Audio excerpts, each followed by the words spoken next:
WCBI News at 6 starts now.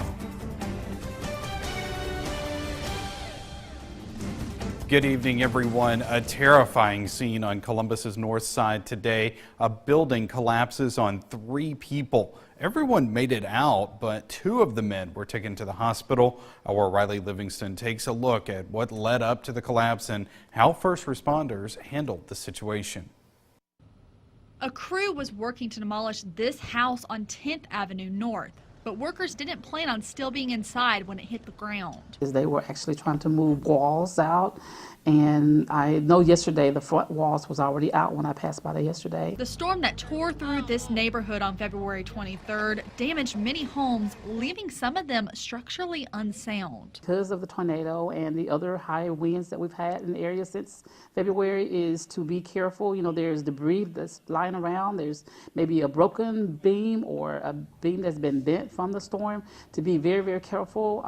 Try to inspect the outside first and maybe look around the inside. And if you don't know, then please call a contractor or maybe call the building inspection office. Bystanders and first responders were quick to jump into action, lifting up the roof and freeing those trapped inside. And even though they were just trying to help, Captain Marco Rodriguez says they could have hindered the rescue. We got to account for now them as well. Instead of just 3 people that we responded to, now we might be worried about 10 or 12, and we only had 7 guys on scene.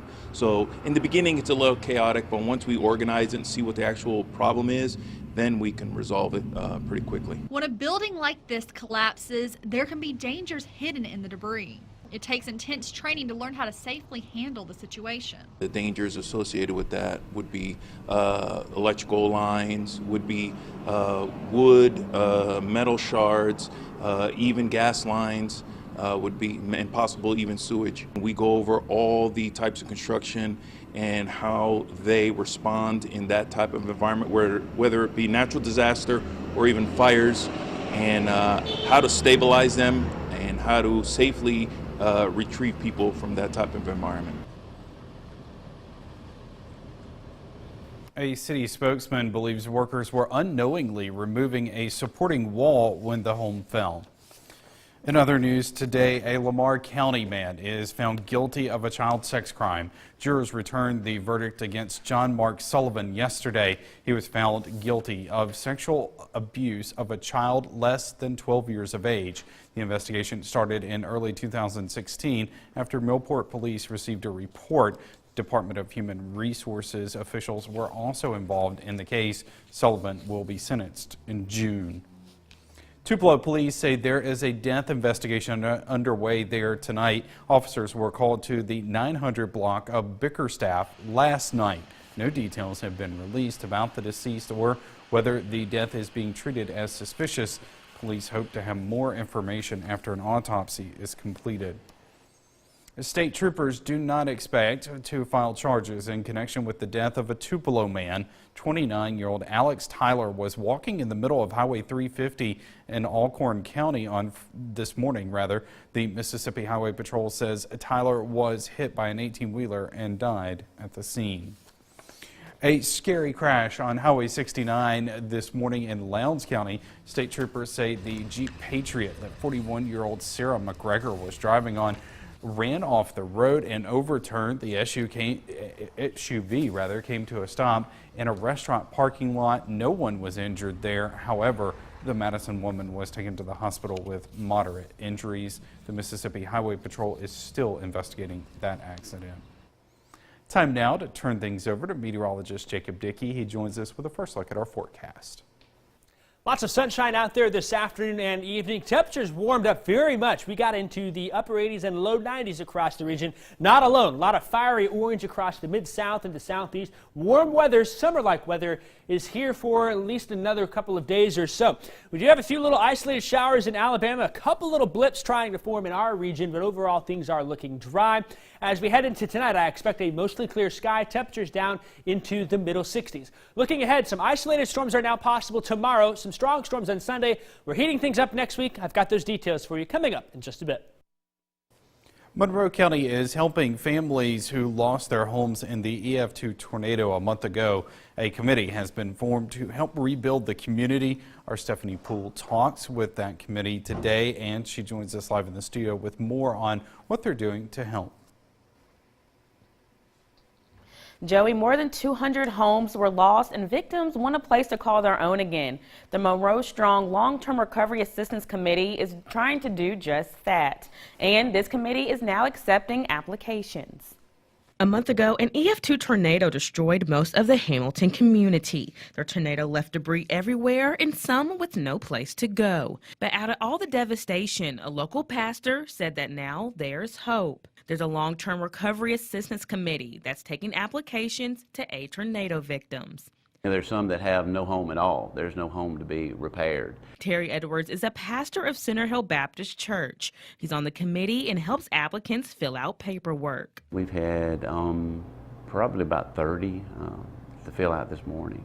Pastor Edwards is also serving as a crisis counselor, lending an ear to the storm survivors. To hear the terrible stories of what they went through, it's very sad. It's very hard to hear stuff like that. But then you hear how they came through it, and how they survived. From 8 to 5, Monday through Saturday, applicants can come to Center Hill Baptist Church. They can complete an assistance form. The form allows them to list the items they need. The forms are then reviewed by the committee. Pastor Edwards says funds to purchase the needed items will come from donations and pending state funds. We just want to try to help the people that have experienced this great loss. So the quicker they get in here and get their applications started, the quicker we'll be able to get something done.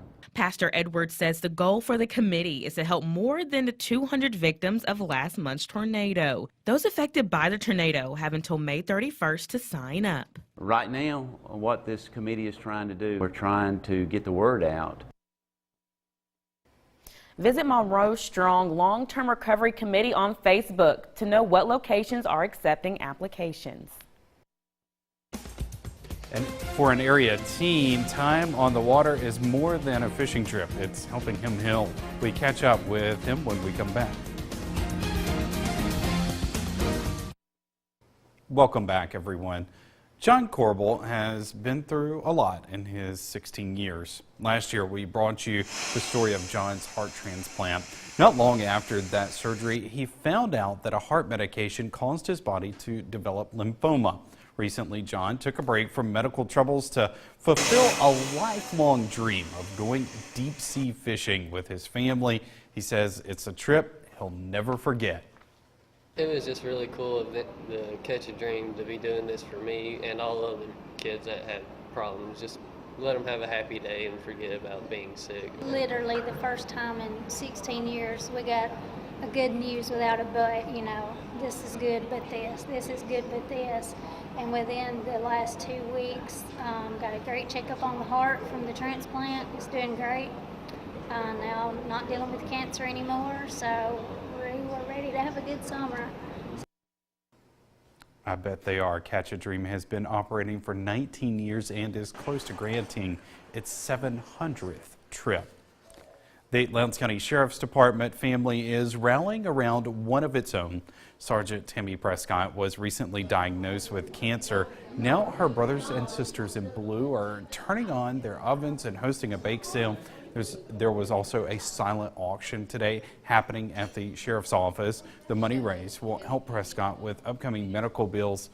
She's a longtime volunteer at Camp Rising Sun and at various other organizations in Lowndes County. Today, those Prescott has served are giving back to her. I'm just so blessed. God's blessed me with a great extended family here at work and in the community. And I love my community and the people that I've met over the years. And I just thank each and every one of them for giving to me at a time that I need. And I think most of the people in this community know that, all the different events that she's been involved in. And I can't say enough about what she means to me and what she means to this department. A special lady indeed. Prescott has been in law enforcement for 23 years. We've added the chance for a few scattered afternoon and evening storms on Saturday, warm into the upper 80s. Most of us, though, will stay dry during the day. Sunday, though, lots of rain and storms. Some could be strong. We'll take a look at that coming up after the break.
Your WCBI First Alert AccuWeather forecast with meteorologist Jacob Dickey. A very warm afternoon and evening continuing for us here. A mostly sunny to partly cloudy sky. Temperature in Columbus at 88. Our dew points in the middle to upper 60s. We've been seeing that light south wind generally between 5 and 10 miles an hour through the day. Aliceville at 89. It's 87 in Macon, Calhoun City, Starkville, and West Point at 86 here at the 6 o'clock hour. Just a few little isolated showers and storms trying to pop up. Seems like over towards Pontotoc. Maybe a few storms there. Other than that, though, we've been keeping things fairly dry through the day. I expect that to be the case overnight tonight. A mostly clear to partly cloudy sky. Temperatures in the low to middle 60s out there. Down to 65 in Amory and in Columbus. 61 in Eupora, Calhoun City down to 63, 65 in Vernon. On Saturday, then, temperatures will warm quickly with that sun into the middle to upper 80s through the afternoon under a partly cloudy sky. I've gone ahead and added in the chance for some scattered afternoon and evening storms in the area. We'll also look for some breezy south winds between 5 and 15 miles an hour. 88 will be where we end up in Amory, Columbus, and in Macon. 88 also in Aliceville. West Point, Starkville, and Louisville at 87. We'll be at 86 in Winona. 88 also in Grenada. As we look at Futurecast here, by tomorrow morning, Saturday morning at 10 a.m., things looking quite dry out there. As we get to the afternoon, then notice off to our west, some scattered pop-up showers and storms are out in the Delta. Those will slowly move their way this way towards the east into our area. By 8 o'clock, we may have a few scattered storms out there. Most of us, though, during the day, Saturday, staying dry. We'll see a batch of storms weaken as it moves in then Saturday evening and Saturday night. Sunday, then, another round of storms is coming. This is the day I think some more rain and storms can be expected. Look at 1 o'clock, a line of showers and storms pushing on through. That will continue through the afternoon and evening hours. By Sunday night, then, I think we're drying things out. There is a chance for some strong storms in the area. We've got a level 1 out of 5 risk in our area. Could see some gusty winds and some small hail. I bet a lot of those storms, though, have a lot of lightning, so be aware of that if you have outdoor plans this weekend. As far as how much rain, a few storms also Monday potentially. By the time all is said and done, could see around an inch. Some spots seeing a little more, some spots seeing a little less. Now let's take a first look at Memorial Day weekend here. Overall, the pattern supporting things to be hotter, above average temperatures. Very high confidence in that. Also Memorial Day weekend, things looking a little drier. That is good news for us looking forward for the holiday weekend. What we're looking at is the overall pattern suggests that a southeast ridge of high pressure will build into the region here, and we'll keep our eyes on that. That means for us, temperatures may well stay into the 90s after this next week, with heat index values into the middle, perhaps upper 90s. Not expecting a washout for Memorial Day weekend. In fact, after we get through Monday, overall the pattern there looking quite dry through next weekend. T-minus 10 minutes until the NCAA softball tournament begins for Ole Miss. I'll be live with a preview and high school baseball recap coming up next in sports. WCBI Sports with Tom Ebel is brought to you by your local Ford dealers. Go further. Welcome here to Oxford, Mississippi, the site, one of 16 sites of the NCAA softball tournament, overlooking the Ole Miss softball complex. Game 1 is in the books. Louisiana defeats Southeastern Missouri 3-2, so they advance to the winner's bracket tomorrow at noon. And who will Louisiana face? Well, we'll find out in about 10 minutes here. Ole Miss taking on Chattanooga. The winner of that one advancing to the winner's bracket. That will be played at noon tomorrow. For Ole Miss, taking on a Chattanooga team that they didn't play this year, but they played in 2018, where the Rebels defeated Chattanooga 10-2 in 5 innings. Of course, you throw that out the window. Head coach Mike Smith said earlier this week that every team here is here for a reason. If you're conference champion, you deserve to be here, and you're good enough to be here. Also mentioning Chattanooga, it's a little bit massive on the bases. Ole Miss trying to take advantage with their speed, but the Rebels hosting here in an NCAA tournament softball game for the second time in 3 years and the second time ever. We'll have more from the Rebels coming up at 10.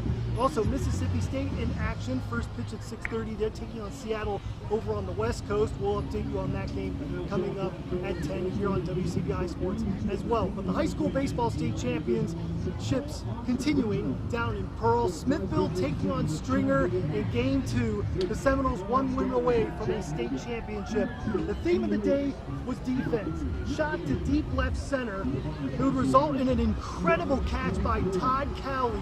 And Cowley was the defensive MVP, one of 2 defensive MVPs for Smithville on the day, because in the bottom third, still scoreless, Cowley showing off the unlimited range in center field. Yet another web gem to rob a base hit. He'd double up the runner at second, so we would remain scoreless through 6 innings of the ball game until top 7. Who else but Mississippi State commit Jared Johnson? A mash to left field. It looked like it may have stayed in the park, but it goes over the fence for a solo home run. Folks, that was the only run of the ball game. A masterful performance by Lane Williams on the mound, and Smithville, third time is the charm. The Seminoles are the 1A baseball state championship champions, defeating Stringer 1-0. Here's reaction from the champs after the game.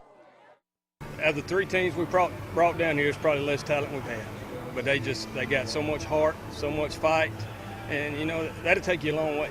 I'd rather coach kids that fight than talent any day. I got tired there at the end. I mean, it's hot out here, but man, it just happens sometimes, and you can't just rely on one person. Sometimes, like Game 3 and 3rd round, or 4th round, North half, we pitched just about everybody on the team. So I mean, it's a team effort. So I'm glad we had someone come in and finish it for us. It was a nail biter. I just wanted to be big for my team, and just, you know, I mean, we had 2 outs, but I was just wanting to put a good swing on it, because I mean, you start a rally in 2 outs, and whenever it went over, I just got electric. Wildcats trying to keep their season alive. Game 2, Calhoun City taking on Taylorsville. Cats up 3-1. Peyton Chandler with a base hit, turns on the Jets, turns it into a single. That's the way those sweet feet come to help. And then the bag's loaded in the 4th for Hayden Goodson. Lays down a drag bunt. Everyone would be safe. City taking a 4-1 lead. And the 4th inning was the key of the ball game for Calhoun City. Joby Cook with the blow that would make this one wide open, a 2 RBI single. It'd be 4 runs in the 4th for Calhoun City. Wildcats extend their season to Saturday. They defeat Taylorsville 10-3, forcing Game 3 tomorrow. New Hope in action coming up at 7. Heritage Academy up 3-0 in the state championship. We'll update you on those games coming up at 10. We're reporting here outside Ole Miss Softball Complex. Tom Neville for WCBI Sports. The last forecast. So scattered storms Saturday evening, especially into Sunday, maybe a few remnants on Monday. Hot and dry Tuesday through Friday. I'm thinking that weather's going to last through Memorial Day weekend. We'll be keeping you updated. Yeah, 90s already. You were getting there. We might as well get used to it. For sure. All right, thanks, Jake. Have a good weekend, everyone.